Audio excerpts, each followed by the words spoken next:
This week on Chicago Beer Pass, Nick and I talk about Vice District, Haymarket, Spiteful, and then we get excited for the Great Lakes Brew Fest in Racine, Wisconsin. All that and more on this week's episode.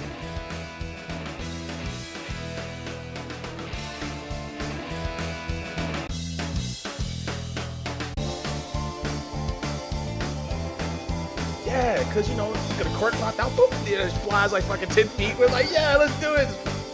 The legend, Mr. Pete Crowley. I love Pete Crowley, man. How's that beer? It's what you think it is. It'll be like the stuff you hear. You ever go to, every time you go to Floyd's, all the music sounds like this. Raw, raw, raw. Hey, what's up, everyone, and welcome to Chicago Beer Pass. I'm Brad Chmielewski. Brad, what's up, man? I'm Nik White. And I have no way to kick this off. What? Good. We're just drinking beer. We are drinking beer. Back at it. Back in the saddle. Never fell off the horse. I love it, man. I love it. I've been listening to that Kaye song all week. So, kicking things off, we're drinking the Freedom of Speech. Yeah, a session sour from the good folks at Revolution. Mm-hmm. And it's speech like with peach because it's a session sour with peaches. This would have fit in nicely to that Peach Fest on the rooftop from like 2 months ago. Oh, that's right. You're burnt out on peach beers. I'm like, the nerve of these people to have a gathering and you cannot bring a beer unless there's peach in it. But I was surprised to see how many beers have peach in them, you know? Right. Yeah. Maybe that's the thing. Breweries are like, we got to make sure we have our fruits covered for these festivals. I tell you, man, it's a peach wave right now, man. I know Stone has one. It's called Impeach, which is like a double, a Stone. So it's a double IPA with peach. Yeah, millions of peaches, right? I feel like I'm seeing a lot of peach beer. Corridor and More got together last month. Oh, yeah, that was good. Drink a lot of peaches. Right. A lot of peach. Peach is, we're at peak. Peak peach. We're at peak peach. But this is tasty. This is what Rosa should be. I'm with you there, man. It's a 4.5% beer. This came out like late summer for them. So It's like pretty new. I think it's their newest can release too. Yeah, kettle sour, a ripe peach flavor. Mm-hmm. It's nice, man. Sometimes kettle sours have that lingering cereal effect that I don't like. Yeah. This one doesn't have that. And it's not too sour. It's almost the peach comes through. It's like fruitier than sour. Maybe the sour acidity kind of cuts through that peach fruit a little bit. Yeah, just a nice kiss of acidity. Mm-hmm. Yeah. So, digging it. So we'll sip on these as we chat about our beer adventures last week and dive into some events coming up this week. Mm-hmm. So kicking things off, we have been talking about Vice District for a long time. Maybe off. I think off the mic. In the pre and the post, right? Off the mic, we talk about Vice. They also recently opened up their new location. Yeah. They celebrated their anniversary, so there's just been a lot of talk, and we haven't made it there. But you pulled it off. Man, I finally made it out to Home Sweet Homewood. That's what it says on the water tower. Okay. Home Sweet Homewood. So you didn't go to the Chicago one. You went to the new location. I went to the new location. So they had the grand opening maybe a week or so ago. Mm-hmm. And this is their second location. And, they do they're doing this thing as their grand opening where, you get a full pour and then you can pick a 5-ounce sampler. For free? For free. Oh. On the house. Well, hey, check out our other beers. Okay, that's nice. Yeah. It's like the first taste is free kind of thing. Yeah, exactly. Yeah. Well, it's not really free because you had to buy something. You had to buy the first one. Yeah. So, it's an exact replica of the one, dead ringer for the other one. Little tiny fermenters too and everything? No, except the fermentation is a lot bigger. Okay. And this is right on the strip in downtown Homewood. We were talking to the guys and we were saying we're out in Homewood, which is 183rd and Halsted-ish, mm-hmm. right? They're like, yeah, we're in Homewood, but since we're downtown, foot traffic is actually very comparable to that strip of South Loop that they're in. Really? Yeah. Ouch. I'm like, man, there's a lot, because there's a lot going on. Yeah. I mean, see. That doesn't bode well for their Chicago location then, I guess. Yeah, I guess as far as foot traffic goes, because when you're down, what do you like? You're south of Roosevelt at that point. Yeah, just a little bit. Yeah, maybe between 12th and I would say 15th, something like that. Something like that. Right. Yeah. Okay. So you bought a beer, you got your taste. How was it? So it's all their staple beers, right? I always liked them because they had a black IPA habitual, you know, and like we said, that trend has come and gone. No one's making black IPAs, but they make a really good one, I think. Right. So I'm drinking these beers. They're black guys. They And gotta have. then they're black. Yeah. This is the only black-owned brewery in Chicago. Yeah. I think there's only 6 in the country. Yeah. And you know, these beers were good. Yeah. So I'm like, yo, who's making these beers? I'm like, these beers are good. Like, I've had these beers before. They got the staple, right? They got staple beers, maybe like 5 of them. So I'm like, you know, we've seen all these beers before and we had them before, but with this level of flavor Quality. and pop, Okay. and I'm like, yo, what's going on here? So I'm talking to this guy and he's like, yeah, man, I just came on. I used to brew at, he brewed at a small town in downstate Illinois by like Normal or Bourbonnais, something like that. Okay. And then he's like, after that, I spent some time at Bell's. Oh, nice. So I'm like, oh, that's interesting. Yeah. So apparently, there's a connection with Motor Row because I saw some of the Motor Row guys there, and they're like, you know, some of their family members are related to this guy that brews at Vice District now. So there's a connection there, and I was really impressed by what they were doing out there. Oh, cool. Yeah. So 1, 2, 3, 4, 5. So 6 staple beers on tap, and this guy's looking at making more stuff, like That's awesome. tweaking these and then making new recipes. So. Cool. That's really cool that we've kind of joked about we like those guys, we like the image and everything, but the beers have been hit or miss a little bit for us. And, you know, they kept changing brewmasters. I know Good Time Charlie was out there, and then he left. And then I think they've had 1 or 2 other brewmasters. They had a female brewmaster at one point, and she left. I think there wasn't a lot of consistency across what they were doing. Yeah, and that's part of the issue, too. Right, yeah. So, but, man, I'm here to report. It was really good. So how you said the Homewood location's like kind of a spitting image. Is it bigger though? Yeah, like I think, seating wise. I'd say slightly bigger. Where like so like at the original location, where that location the dining room kind of ends, this one has another section of seating. Okay. Another small section of seating. Right. Yeah. So Dog friendly as well. I know the South Loop one is dog friendly. that's a good question. I didn't see any dogs that day. They had a 4:00 start, and then and it's super new, so like the fire alarm went off. Oh really? Just like an accident or a test? No, it was then like the fire department was there, and like I swear maybe like 30 seconds. Did you just like keep drinking? You're I mean, we're just like, I you don't know, see a fire. They kind of just... mentioned like, hey, don't worry, everybody remain calm. And we're like, yo, I got 2 samples, I got 2 full pours. Like I mean, we're kind of gonna, unless we smell smoke, we're drinking. Right. We're drinking. Okay, nice. Cool. Yeah, I had a good time. I tell you, man, the Everlay, the English bitter, Uh-huh. I was a big fan of that. The Imperial IPA with cluster hops, cluster damn near killed her, was really nice.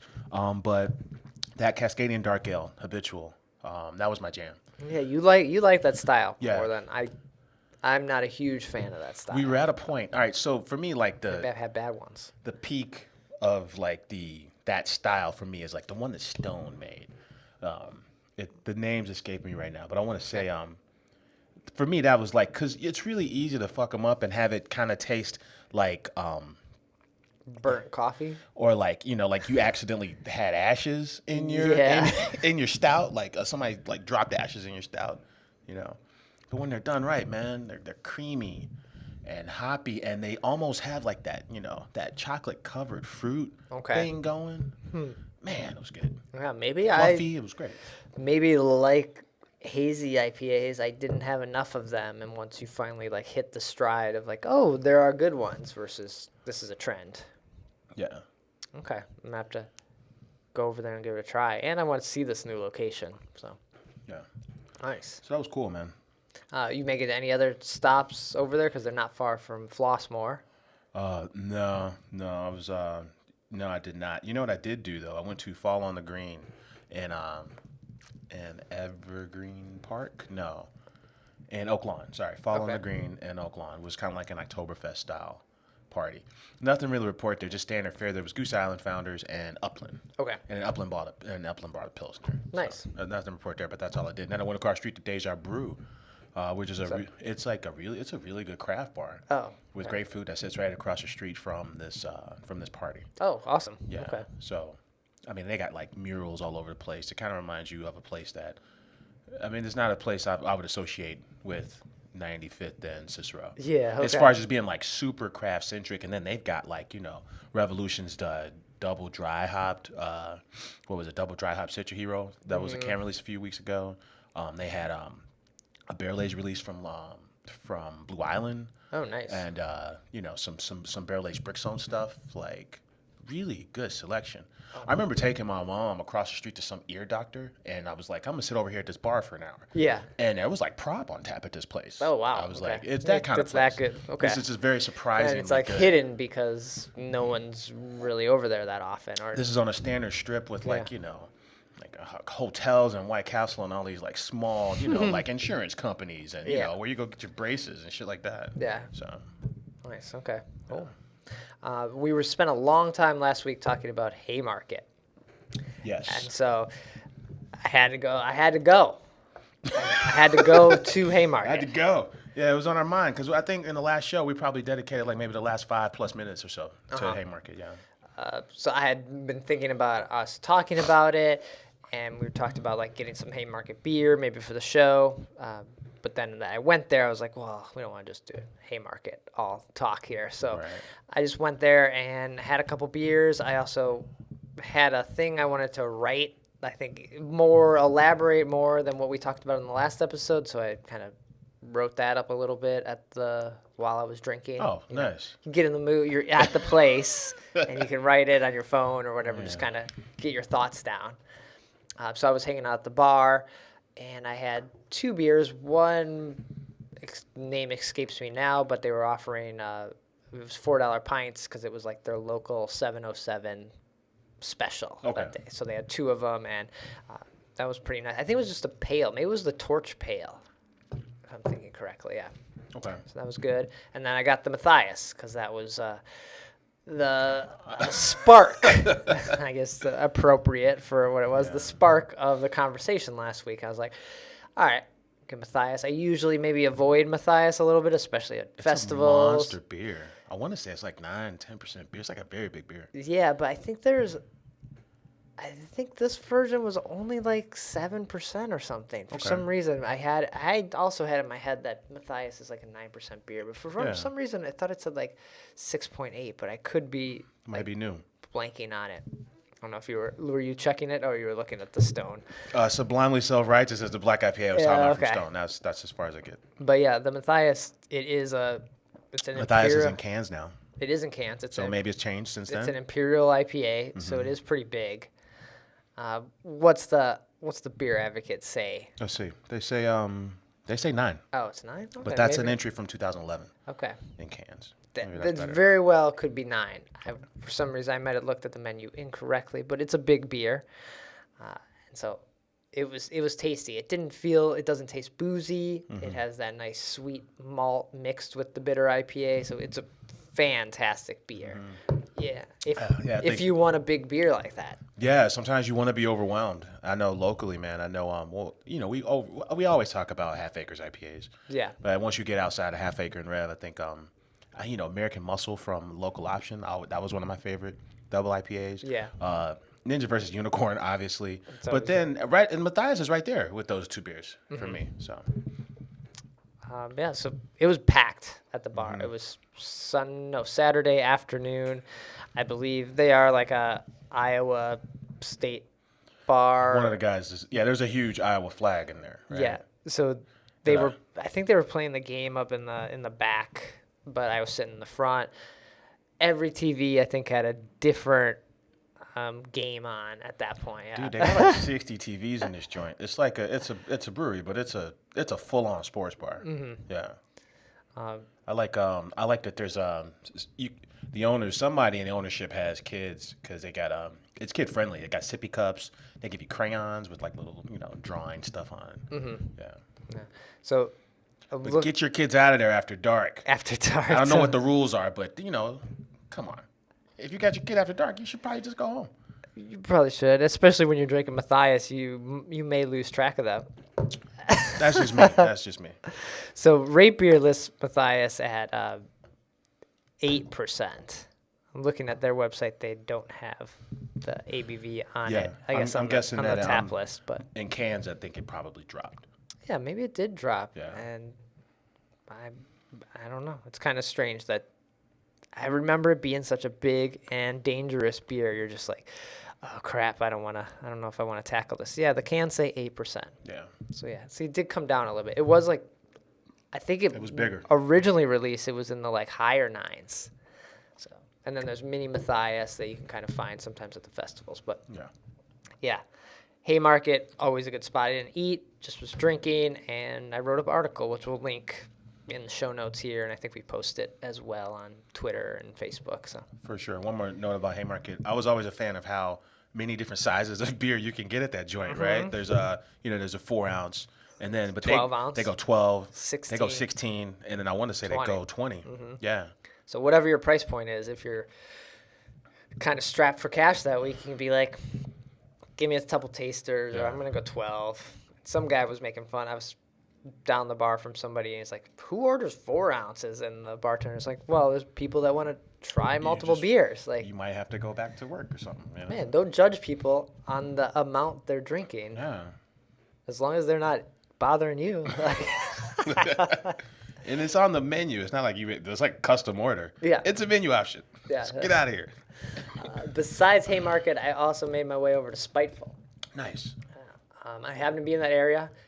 I restrained myself to not go into Half Acre, and I only went to Spiteful. I can dig it. I was also doing the same thing I was doing at Haymarket there. I was like, but this time I had my laptop and I was writing something. So I was just like, I'm just going to bars to write blog posts now. It's really not sure if it helps or hurts. You get a lot of work done at these bars, man. Right. You know? But you also get kind of drunk. Yeah. And then no work gets done. But I was there late. Was it like a Tuesday or Wednesday night? Yeah. It was pretty empty. There was like girls having, I want to say like maybe like a shower or a birthday party. They had a cake and presents. Yeah. There was a group of like 3 older guys and then me.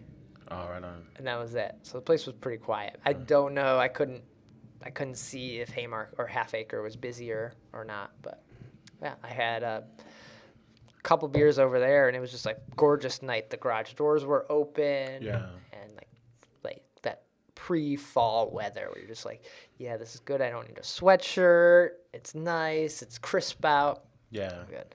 That's true. I mean, I was giving fall a bad rap, but I wore my hoodie today. I sat outside comfortably. Yeah.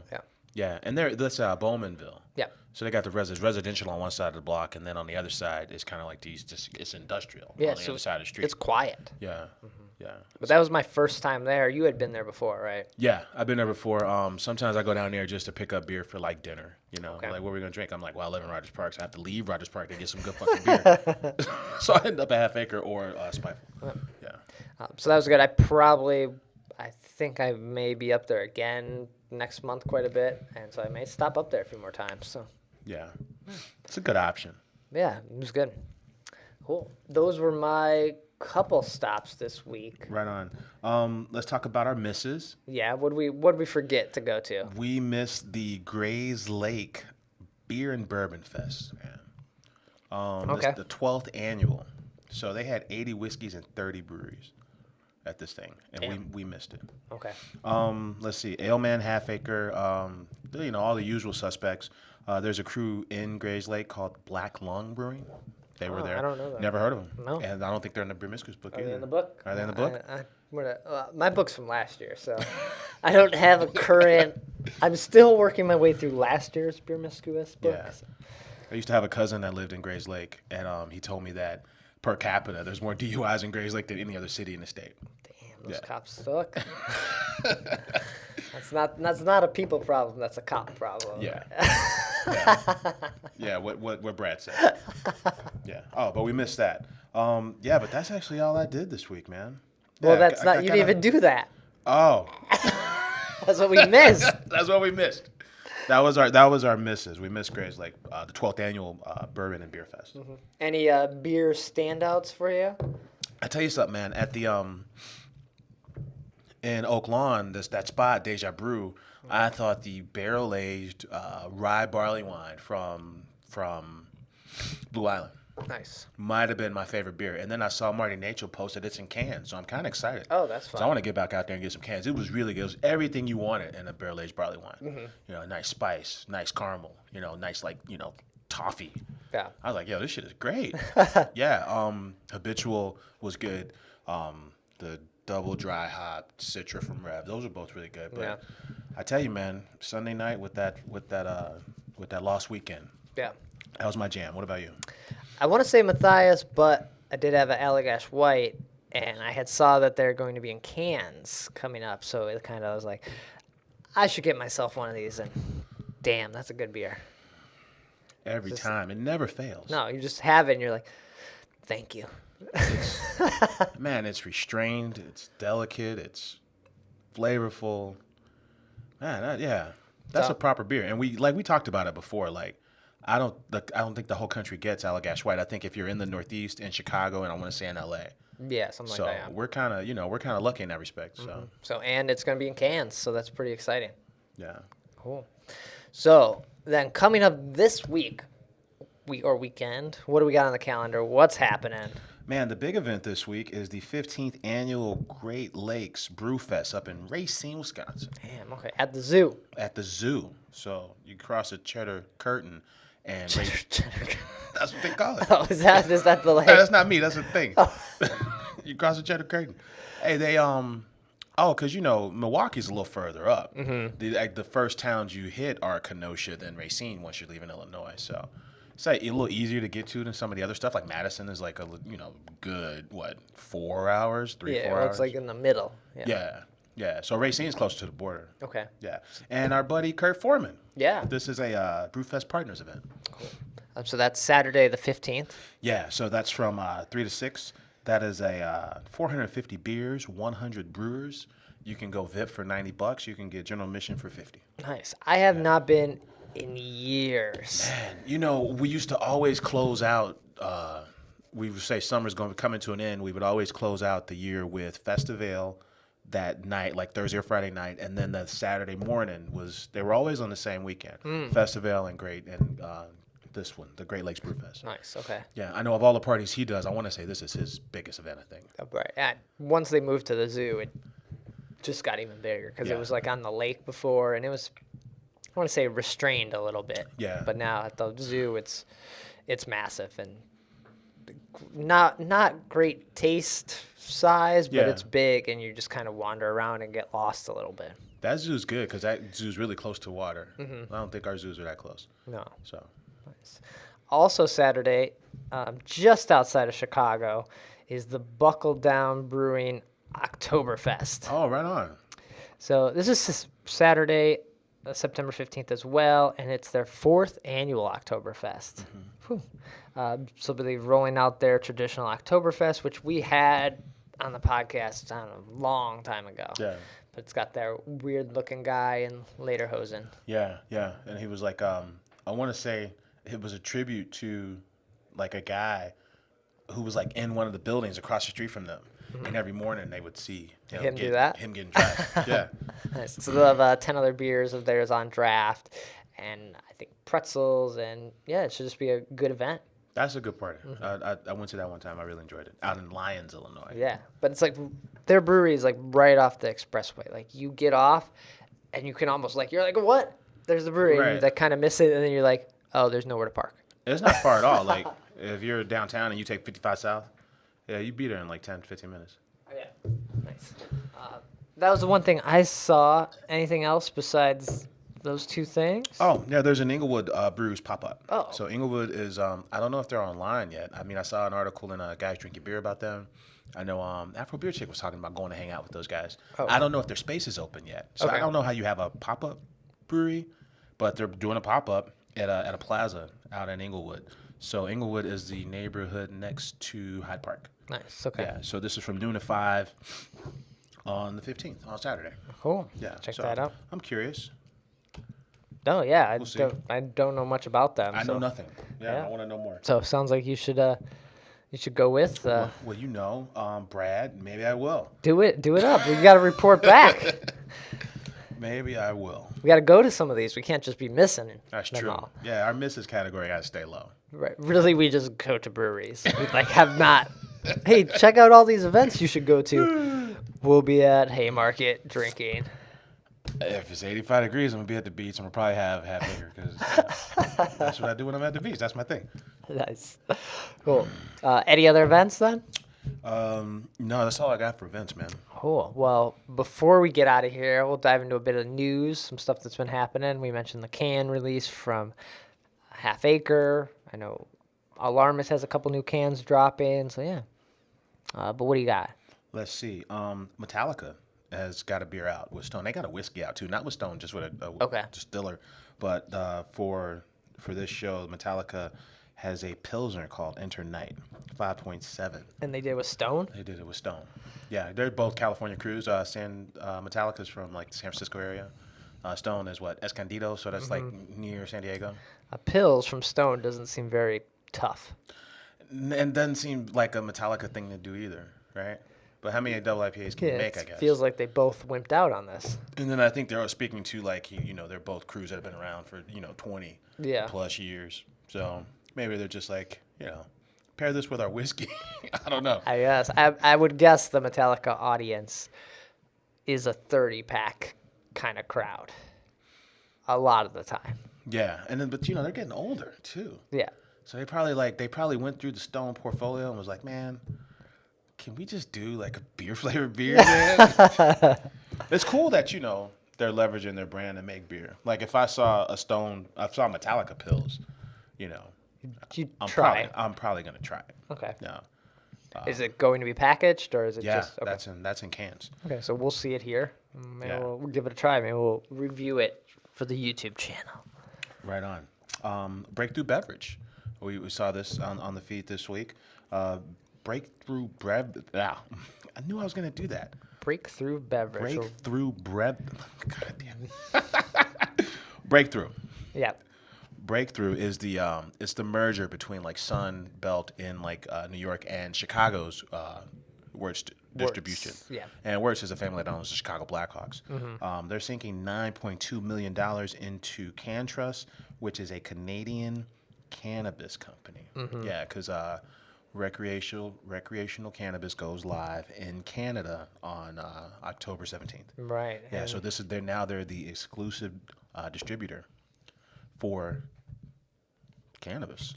For cannabis beverages. Yeah, because Constellation Brands dropped some major cash. That was their second investment into cannabis. I guess cannabis booze or cannabis beverages, I want to say. Yeah.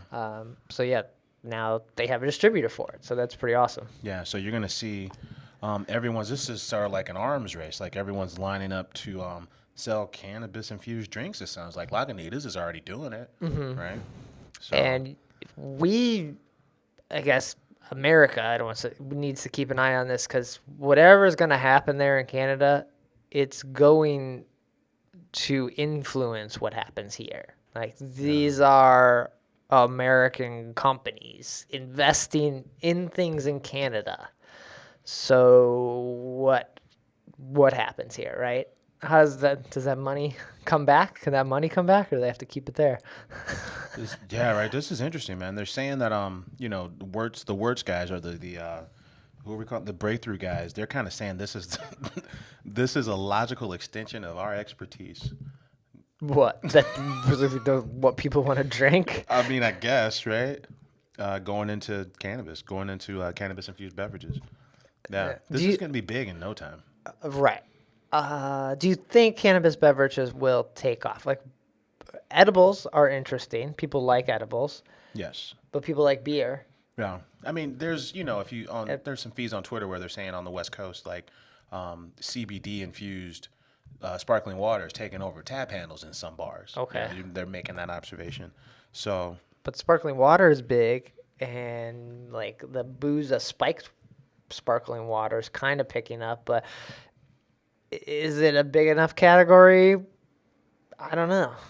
Yeah, it sounds like Breakthrough is the largest alcohol distributor in Canada. Okay. Too. So this might be the focus might just be up there. Just be like, here's this new thing. We're involved. Yeah, and we forget even though Breakthrough has some breweries Buckle Down and Spiteful. They're both on Breakthrough. And I want to say 18th Street signed with Breakthrough too. Maybe I think so. But Oh, but most of their portfolio is like, F and vodka. Like they're really more into spirits than they are into beers. Right. So, yeah. Nice. So we'll see. Interesting story to follow. Yeah. Yeah. Not Goose Island. Anheuser-Busch. Anheuser-Busch. Same. Yeah, Anheuser-Busch and Jim Beam got together to make a copper lager. Okay. And the copper lager has barrel staves from Jim Beam in it. So it's like a barrel infused copper lager. A barrel stave copper lager. Okay. Yeah. So there's that. I wonder how that tastes because I had the copper lager from AB. It's got Faust. It's named after some guy in St. Louis. He had a bar. His name was Faust. And the copper lager from them, it was good. It was good. Okay. It was good. So Yeah, then because it's not, because what? Budweiser, that beer, the Beachwood Asia joint, that's not the copper lager. Okay. Yeah. So that might be good. I don't know. But we did see Miller Coors try to jump on this with remember, what was that stout that they had a little bit? Everyone kind of went nuts for it. It was good. They had a Bourbon County kind of rival. Oh, yeah, you're talking about Big Eddie. Big Eddie. I've had some Big Eddies. Big Eddie wasn't bad. But then they decided to pull what Goose Island is doing now and be like, here's all the flavors. But they flavored it and did it in ways that were not right, I guess. I don't know the best. The Miller Coors guys. Yeah. Okay. So there was just a lot of flavors that they ended up doing that weren't very exciting or very good. So I worry that maybe AB could do this with their we have barrels. Let's just put our beer in it. But the argument with those guys, man, even on the Miller side and the AB side, the argument with them is hey, we don't want to. They'll always say we can't make the beers that are popular now in craft circles because, we can't make, we can't make 10 barrels of it. We got to make so much of it that we would. Yeah. We'd use up all the ingredients and cause a shortage around the world. That's Right. that's always been their stance. Them doing AB doing a barrel aged beer.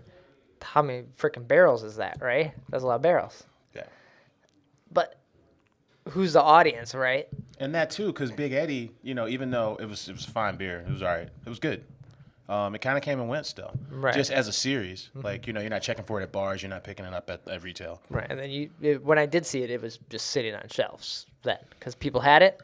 Yeah, it's good, but I know who it is, and I know it's better. Same with this. People may try it, and be like, "Well, it's AB.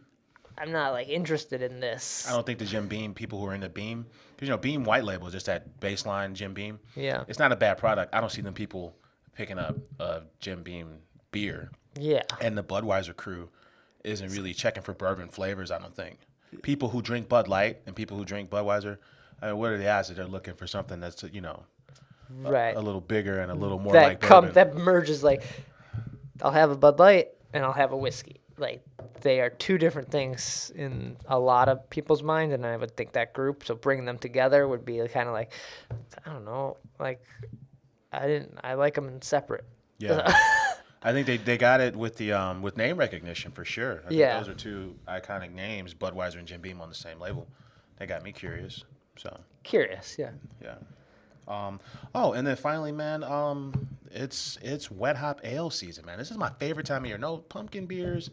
Take a back seat, man. It's all about wet hops. Yeah. So fresh hops. Fresh hops. Yeah. So they're not wet. They're just fresh. They're not sticky. That's true. I see what you did there too. Because they're not pellets. Yeah. It's the entire hop off the vine. Mm-hmm. Yeah, it's that season. It's harvest ale season. Right. Yeah, Founders makes a really good one. They just call theirs harvest ale. Brewdoo is making the rounds. Brewdoo from I haven't had that beer in a while. Man, it was so hoppy that they just have big chunks of hops right in there in the bomber. The Motor Row guys that I saw at Vice District this year, they're making a red ale. They're making a wet hop harvest red ale. Ooh, that sounds good. Yeah, I'm a big fan of red ale, yeah. So I was excited about that. Yeah, and then of course the good folks over Fulton and Wood, Goose Island, they have Sticky Feathers. Mm-hmm. Sticky Feathers is going to use 75 pounds of Chinook nice wet hops. So that should be ready they should have that for 3 and 2 day. Yeah. Yeah, so the wet hop ales are among us, man. Harvest ales are here, and I'm here for it. I like those. Cool, awesome. Well, that all the news, or we got anything else? That's it, man. All right, then we'll get out of here. We won't rant on about AB and Jim Beam for that long. Nick, where will find you? Get in touch when we're not here. Right on, man. I'm on Twitter at Nicosio. And I'm on Twitter at BRAD. Chicago Beer Pass is on Twitter at Chicago Beer Pass. We're always posting photos on Instagram, so be sure to follow us there, Chicago Beer Pass. And, yeah, website, chicagobeerpass.com. Everything gets posted there. Links to iTunes, Stitcher, YouTube versions as well. And we'll be back next week, hopefully with new bars we ventured to.